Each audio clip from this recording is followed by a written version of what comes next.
Tandaan niyo ito, mga minamahal kong kapatid. Dapat maging handa kayo sa pakikinig, dahan-dahan sa pananalita, at huwag agad magagalit. Sapagkat ang galit ay hindi nakakatulong sa tao para maging matuwid sa paningin ng Diyos.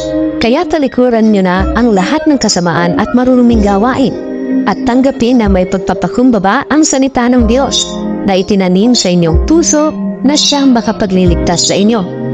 Huwag lang kayong maging tagapakinig ng salita ng Diyos, kundi sundin niyo ang sinasabi nito.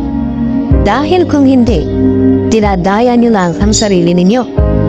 Dahil kung nakikinig lang ang isang tao sa salita ng Diyos, pero hindi naman niya tinutupad ang sinasabi nito, katulad siya ng isang taong tumitingin sa salamin, na pagkatapos makita ang sarili, ay umaalis at agad kinakalimutan ang ayos niya.